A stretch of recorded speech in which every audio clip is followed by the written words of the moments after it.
Hello friends, welcome to my YouTube channel.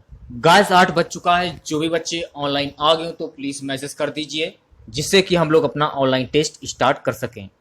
तो आज के इस ऑनलाइन टेस्ट में हम लोग सीआरपीएफ पैरामेडिकल स्टाफ 2020 की परीक्षा के लिए मॉडल पेपर नंबर 6 सॉल्व करेंगे। इस मॉडल पेपर में प्रीवियस ईयर के क्वेश्चंस को शामिल किया गया है। तो वीडियो को कंप्लीट बिना स्किप के पूरा जरूर देखिए। वीडियो अच्छा लगे वीडियो को लाइक करें, शेयर करें। चैनल पर नए हैं तो चैनल को सब्सक्राइब कर लें। पास ही में आपके बेल आइकन होगा, उसको भी दबा लें। से आने सारी नई वीडियो नोटिफिकेशन आप सभी लोगों तक आसानी से पहुंच जाएगी। खुद से प्रयास कीजिएगा इन सभी क्वेश्चन के आंसर देने का। 2 से 3 सेकंड के बाद मैं आंसर क्लियर कर दूंगा। आज का टारगेट रहेगा इस वीडियो पर 200 लाइक का। यदि इस वीडियो पर 200 लाइक आते हैं तो मैं कोशिश करूंगा कि मैं आप लोगों के लिए और भी क्लास ला सकूं। जो भी बच्चा सीआरपीएफ पैरामेडिकल स्टाफ 2020 की परीक्षा के लिए मैथ और रीजनिंग की तैयारी कर रहा है, तो मैथ और रीजनिंग की आपकी क्लासेज जो हैं हमारे दूसरे चैनल पर स्टार्ट हो चुकी हैं। दूसरे चैनल का जो लिंक है वीडियो के डिस्क्रिप्शन में दिया गया है। वीडियो के डिस्क्रिप्शन में जाके उस लिंक पर क्लिक करके आप हमारे डायरेक्ट चैनल पर पहुंच सकते हैं। उस चैनल को सब्सक्राइब कर लीजिए और बेल आइकन प्रेस कर दीजिए, जिससे कि आने वाली नई वीडियोस की नोटिफिकेशन आप सभी लोगों तक आसानी से पहुंच जाए। आज का हमारा पहला क्वेश्चन जो रहेगा सामान्य ज्ञान से रहेगा। निम्नलिखित में से कौन राष्ट्रीय विकास परिषद का सदस्य नहीं है? परीक्षाएं आपकी अगले महीने से स्टार्ट हैं, तो कोशिश करिएगा कि पढ़ने का टाइम टेबल बनाइए आप लोग, क्योंकि आपके पास समय बहुत ही कम है। ठीक है, तो समय का उपयोग करिए, सदुपयोग करिए। आप लोग समय को गवाइए मत आप लोग, मैं पहले बता दे रहा हूं, क्योंकि समय बहुत ही कम आप लोगों के पास है। तो जिन बच्चों की तैयारी अच्छी है तो उन बच्चों को तो बेस्ट ऑफ लक है, और जिन बच्चों की तैयारी अच्छी नहीं है तो अभी से पढ़ाई में लग जाएं। जब आप पढ़ाई पर लगभग 8 घंटे देंगे तभी आप कामयाब हो सकेंगे, और अपने घर आपके घर वालों का जो सपना है वर्दी लेने का, वो भी आपका सपना जल्दी पूरा होगा। जब तक आप तैयारी नहीं करेंगे तब तक कुछ नहीं होना है। निम्नलिखित में से कौन राष्ट्रीय विकास परिषद का सदस्य नहीं है? भारत का राष्ट्रपति। तो डी वाला जो ऑप्शन है आपका बिल्कुल करेक्ट हो जाएगा। टैक्स आधार में वृद्धि के अनुरूप कर की जो दर बढ़ने को क्या कहा जाता है? टैक्स आधार में वृद्धि के अनुरूप कर की दर बढ़ने को क्या कहा जाता है? इसे कहा जाता है प्रगतिशील कर। ऑप्शन बी जो है आपका बिल्कुल करेक्ट हो जाएगा। आपूर्ति पक्ष का अर्थशास्त्र किस पर अधिक जोर देता है? ये जोर देता है निर्माता पर। ऑप्शन ए जो है आपका बिल्कुल करेक्ट हो जाएगा। नौकरशाही के सिद्धांत के संस्थापक जनक कौन थे? नौकरशाही के सिद्धांत के संस्थापक जनक कौन थे? Max weber. ऑप्शन बी जो है आपका बिल्कुल करेक्ट हो जाएगा। पांचवा क्वेश्चन है गाइस कि संयुक्त राष्ट्र संघ कब अस्तित्व में आया? 1947, 1950, 1945, 1946। सभी क्वेश्चन के आंसर बहुत ही ईमानदारी के साथ कमेंट बॉक्स में जरूर बताएं। जब आप ऐसा करेंगे तो आपकी प्रैक्टिस होगी और सभी क्वेश्चन आपको आसानी से याद हो जाएंगे। संयुक्त राष्ट्र संघ कब अस्तित्व में आया? वर्ष 1945 ईस्वी में। ऑप्शन सी जो है आपका बिल्कुल करेक्ट हो जाएगा। अब्दुल फलज किस सूफी संत के पुत्र थे? शेख मुबारक, हजरत ख्वाजा नसरुद्दीन चिराग, बाबा कुतुबुद्दीन बख्तियार काकी। शेख मुबारक। ऑप्शन ए जो है आपका बिल्कुल करेक्ट हो जाएगा। फ्रांसीसी क्रांति किस वर्ष में हुई थी? ये बताइए आंसर इसका क्या आंसर होगा? फ्रांसीसी क्रांति किस वर्ष में हुई थी? 1789 ईस्वी में। ऑप्शन सी जो है आपका बिल्कुल करेक्ट हो जाएगा। आठवां क्वेश्चन है गाइस कि वंदे मातरम गीत किस पुस्तक से लिया गया है? Gitanjali, Anand Math, Indian people, property and un British rule in India. Anand Math. Option B जो है आपका बिल्कुल करेक्ट हो जाएगा। जीका वायरस का वाहक कौन सा मच्छर है? बहुत इंपॉर्टेंट क्वेश्चन है गाइस। जीका वायरस का वाहन कौन सा मच्छर है? वाहक कौन सा मच्छर है? एडिस। ऑप्शन बी जो है आपका बिल्कुल करेक्ट हो जाएगा। ठीक है। भूतापीय ऊर्जा का अधिकतम उपयोग कहाँ होता है? बहुत इंपॉर्टेंट क्वेश्चन है गाइस। भूतापीय ऊर्जा का अधिकतम उपयोग कहाँ होता है? आइसलैंड में। ऑप्शन ए जो है आपका बिल्कुल करेक्ट हो जाएगा। ठीक है। जड़ आवरण किससे प्राप्त होता है? जड़ आवरण किससे प्राप्त होता है? कैलिप्टोजन, ऑप्शन बी जो है आपका बिल्कुल करेक्ट हो जाएगा। ट्यूबलाइट के साथ प्रयुक्त चौक मूलत क्या है? ट्यूबलाइट के साथ प्रयुक्त चौक मूलत क्या है? यह है प्रेरक, ऑप्शन ए जो है आपका बिल्कुल करेक्ट हो जाएगा। ठीक है। क्यूरी किसकी यूनिट है? ये बताना है आप लोगों को कि क्यूरी किसकी यूनिट है। तो क्यूरी जो है ये रेडियो धर्मिता की इकाई होती है। तो ऑप्शन ए जो है आपका बिल्कुल करेक्ट हो जाएगा। नेटवर्क में WEP का क्या अर्थ होता है? बहुत ही इंपॉर्टेंट क्वेश्चन है। जो भी बच्चे सी वाला ऑप्शन बता रहे हैं वो बच्चे बिल्कुल करेक्ट हो जाएंगे। ठीक है। अग्निशमन के लिए हम किसका प्रयोग करते हैं? Hydrogen, carbon monoxide, carbon dioxide, marsh gas. अग्निशमन के लिए हम किसका प्रयोग करते हैं? कार्बन डाइऑक्साइड का, ऑप्शन सी जो है आपका बिल्कुल करेक्ट हो जाएगा। ठीक है। थोरियम का सबसे बड़ा भंडार ये कहां पर स्थित है? चीन, USA, भारत, फ्रांस। थोरियम का सबसे बड़ा भंडार कहां पर स्थित है? थोरियम का सबसे बड़ा जो भंडार है ये भारत में स्थित है। सी वाला जो ऑप्शन है आपका बिल्कुल करेक्ट हो जाएगा। शिव कुमार शर्मा किसके प्रसिद्ध वादक हैं? सितार, बांसुरी, संतूर, तबला। संतूर, ऑप्शन सी जो है आपका बिल्कुल करेक्ट हो जाएगा। अर्थव्यवस्था में असली मुद्रा मूलधन के कारण बढ़ जाती है। ब्याज दरों में कमी, ऑप्शन बी जो है आपका बिल्कुल करेक्ट हो जाएगा। ठीक है। चलिए नेक्स्ट क्वेश्चन की बात कर लेते हैं। टेलीफोन एक्सचेंज का आविष्कार किसके द्वारा किया गया है? तिवादार पुरस्कार, ऑप्शन ए जो है आपका बिल्कुल करेक्ट हो जाएगा। गाइस अगला क्वेश्चन है, स्कर्वी मसूड़ों से खून आना किस विटामिन की कमी के कारण होता है? Vitamin K, vitamin B2, vitamin C, vitamin A. Scurvy मसूड़ों से खून आना किस विटामिन की कमी के कारण होता है? विटामिन सी की कमी के कारण होता है। ऑप्शन सी जो है आपका बिल्कुल करेक्ट हो जाएगा। चलिए नेक्स्ट क्वेश्चन की बात कर लेते हैं। गुट निरपेक्ष आंदोलन का 70वां शिखर सम्मेलन कहां आयोजित किया गया था? चार ऑप्शन आपके सामने हैं, बताइए क्या आंसर होगा। जो भी बच्चे सी वाला ऑप्शन बता रहे हैं वो बच्चे बिल्कुल करेक्ट हो जाएंगे। पोर लामार वेनेजुएला।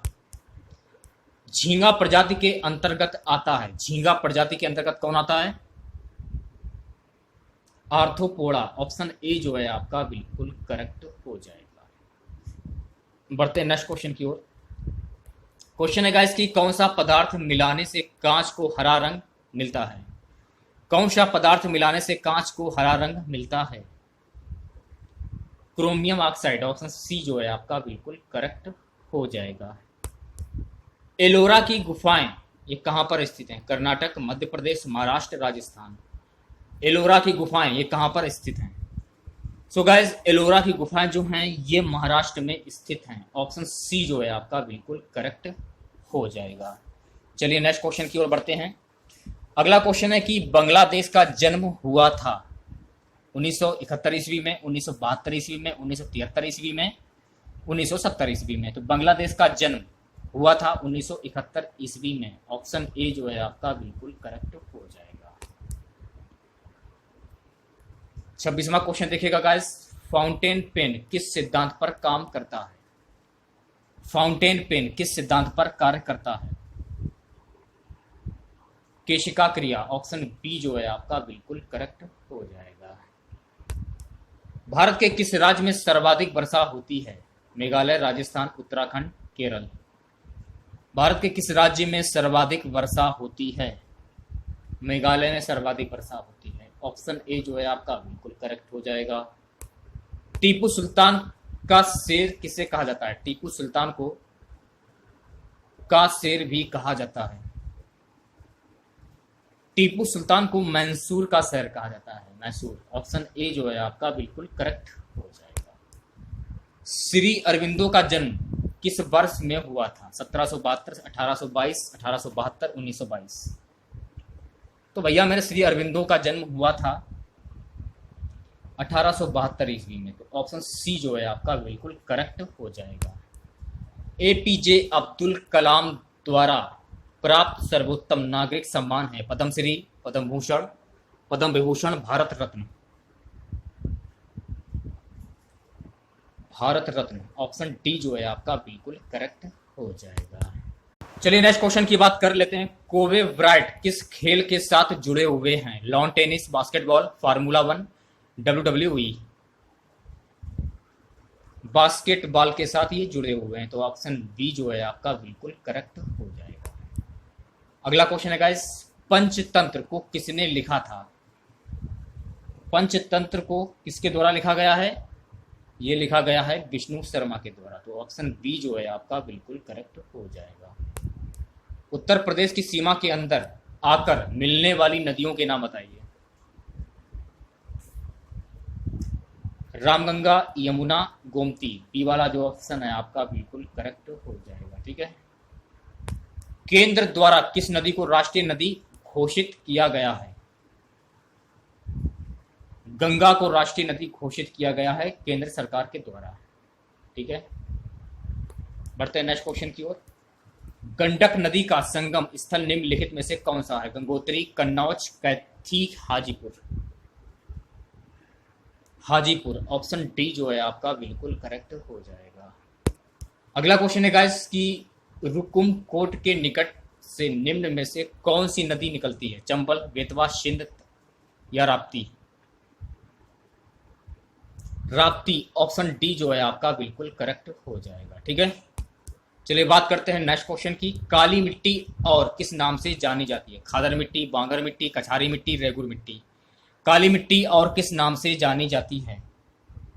काली मिट्टी जो है गाइस ये जानी जाती है रेगुर मिट्टी के नाम से। ऑप्शन डी जो है आपका बिल्कुल करेक्ट हो जाएगा। पाणिनि द्वारा रचित पुस्तक का नाम क्या है? ये आपको बताना है। पाणिनि के द्वारा रचित पुस्तक का नाम अष्टाध्यायी। ऑप्शन डी जो है आपका बिल्कुल करेक्ट हो जाएगा।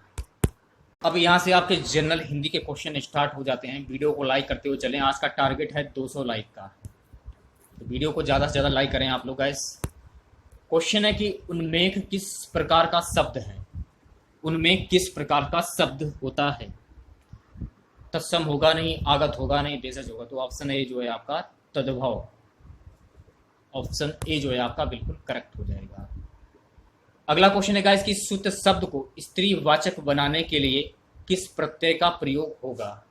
शुद्ध शब्द को स्त्रीवाचक बनाने के लिए किस प्रत्यय का प्रयोग होगा? बड़ा आ। ऑप्शन डी जो है आपका बिल्कुल करेक्ट हो जाएगा। ठीक है। नाक का बाल होना मुहावरे का अर्थ क्या होगा? नाक का बाल होना मुहावरे का अर्थ, तो नाक का बाल होना मुहावरे का अर्थ होता है अधिक प्रिय होना। ऑप्शन सी जो है आपका बिल्कुल करेक्ट हो जाएगा। अश्व का पर्यायवाची शब्द निम्नलिखित में से क्या होगा? अश्व का पर्यायवाची घोड़ा होगा नहीं, घोटक होगा नहीं, कटक हो जाएगा, तो ऑप्शन सी जो है आपका बिल्कुल करेक्ट हो जाएगा। चलिए नेक्स्ट क्वेश्चन की ओर बढ़ते हैं। अगला क्वेश्चन है गाइस, जो एक स्थान पर टिककर नहीं रहता वाक्य के लिए एक शब्द कौन सा होगा? जो एक स्थान पर टिककर नहीं रहता वाक्य के लिए एक शब्द क्या होगा? यायावर। ऑप्शन सी जो है आपका बिल्कुल करेक्ट। अस्थिर होगा नहीं, अडिग होगा नहीं। बुंदेले हर बोलो के मुंह हमने सुनी कहानी थी, खूब लड़ी मर्दानी थी, वह तो झांसी वाली रानी थी। प्रस्तुत पंक्तियों के रचयिता कौन है? माखनलाल चतुर्वेदी होगा नहीं, आंसर हो जाएगा सुभद्रा कुमारी चौहान। ऑप्शन बी जो है आपका बिल्कुल करेक्ट हो जाएगा। समास का अर्थ क्या होता है? समास का अर्थ क्या होता है? समास का अर्थ होता है संक्षेप। ऑप्शन ए जो है आपका बिल्कुल करेक्ट हो जाएगा। अगला क्वेश्चन देखिएगा कि हिंदी दिवस मनाया जाता है। हिंदी दिवस कब मनाया जाता है? तो हिंदी दिवस मनाया जाता है 14 सितंबर को। ऑप्शन ए जो है आपका बिल्कुल करेक्ट हो जाएगा। निम्न में से किस वाक्य में विशेषण का प्रयोग हुआ है? किस वाक्य में विशेषण का प्रयोग हुआ है? मेरी गाय काली है, इसमें विशेषण का प्रयोग हुआ है, तो ऑप्शन सी जो है आपका बिल्कुल करेक्ट हो जाएगा। निम्न शब्द में अधिकरण कारक का प्रयोग हुआ है, किसमें हुआ है ये बताना है आपको। वाहना रूढ़, ऑप्शन ए जो है आपका बिल्कुल करेक्ट हो जाएगा। ठीक है। किस रस को रसराज कहा जाता है? श्रृंगार रस, वीर रस, हास्य रस, इनमें से कोई नहीं। किस रस को रसराज कहा जाता है गाइस? श्रृंगार रस को रसराज कहा जाता है। ऑप्शन ए जो है आपका बिल्कुल करेक्ट हो जाएगा। घनानंद को किस युग का कवि माना जाता है? आदिकाल, भक्तिकाल, रीतिकाल, भारतेंदु काल। घनानंद को किस युग का कवि माना जाता है? रीतिकाल का कवि माना जाता है। ऑप्शन सी जो है आपका बिल्कुल करेक्ट हो जाएगा। गाइस अगला क्वेश्चन है कि निम्नलिखित में से शुद्ध वर्तनी वाला शब्द क्या होगा? भैया मेरे ये बताना है आपको, शुद्ध वर्तनी वाला शब्द। आशीर्वाद ऐसे लिखा जाएगा नहीं, ऐसे भी नहीं लिखा जाएगा, तो सी वाला जो ऑप्शन है आपका बिल्कुल करेक्ट हो जाए। तो आशीर्वाद ऐसे लिखा जाएगा। अगला क्वेश्चन है गाइस कि को से किस कारण चिन्ह का बोध होता है? को से किस कारण चिन्ह का बोध होता है? कर्म कारक। ऑप्शन ए जो है आपका बिल्कुल करेक्ट हो जाएगा। ठीक है। चलिए नेक्स्ट क्वेश्चन की बात कर लेते हैं। सच्चिदानंद हीरानंद वात्स्यायन का उपनाम क्या है? इसका उपनाम होता है अज्ञे। सी वाला जो ऑप्शन है आपका बिल्कुल करेक्ट हो जाएगा। ठीक है। बिहारी के प्रसिद्ध हैं किसके लिए? कवित गलत, शवैया गलत, पद गलत, दोहा के लिए प्रसिद्ध हैं। तो डी वाला जो ऑप्शन है आपका बिल्कुल करेक्ट हो जाएगा। पुनर्जन्म शब्द का सही संधि विच्छेद क्या होगा? पुनर्जन्म का सही संधि विच्छेद होता है पुनर्धन जन्म। ऑप्शन ए जो है आपका बिल्कुल करेक्ट हो जाएगा। अगर पूछा जाए कि पुनर्जन्म में प्रयुक्त संधि कौन सी होगी, यहां पर हो जाएगी विसर्ग संधि। ठीक है। अगला क्वेश्चन है कि शोक किस रस का स्थायी भाव है? शांत, करुण, हास्य, वीर। शोक किस रस का स्थायी भाव होता है? शांत रस का होगा नहीं, करुण रस का हो जाएगा। तो बी वाला जो ऑप्शन है आपका बिल्कुल करेक्ट हो जाएगा। ठीक है। सूरदास ने किस भाषा में सूर सागर की रचना की? अवधि तो होगा नहीं, ब्रज हो जाएगा। ऑप्शन बी जो है आपका बिल्कुल करेक्ट हो जाएगा। दोहा में कितनी मात्राएं होती हैं ये बताना है आप लोगों को। 24, 26, 28, 30। दोहा में कितनी मात्राएं होती हैं? 24 मात्राएं होती हैं। इसके बारे में जान लीजिए आप लोग। इसके प्रथम बार तृतीय चरण में 13-13 तथा द्वितीय और चतुर्थ चरण में 11-11, कुल मिलाकर इसमें 24 मात्राएं होती हैं। अगला क्वेश्चन है गाइस, जो अच्छे कुल में उत्पन्न हुआ हो इस शब्द समूह के लिए एक शब्द क्या होगा? जो अच्छे कुल में उत्पन्न हुआ हो इस शब्द के लिए एक शब्द क्या होगा? कुलीन हो जाएगा। ऑप्शन ए जो है आपका बिल्कुल करेक्ट हो जाएगा। वीडियो को लाइक करते हुए सभी बच्चे चले ज्यादा से ज्यादा। अगला क्वेश्चन है गाइस कि पापी में कौन सा विशेषण है? संख्यावाचक होगा नहीं, सार्वनामिक होगा नहीं, गुणवाचक हो जाएगा। तो सी वाला जो ऑप्शन है आपका बिल्कुल करेक्ट हो जाएगा। चलिए नेक्स्ट क्वेश्चन की बात कर लेते हैं। नवल सुंदर श्याम शरीर की सजल नीरत सी कल क्रांति थी में कौन सा अलंकार है? उपमा, रूपक, श्लेष, प्रेक्षा। तो यहां पर हो जाएगा उपमा अलंकार। ऑप्शन ए जो है आपका बिल्कुल करेक्ट हो जाएगा। ठीक है।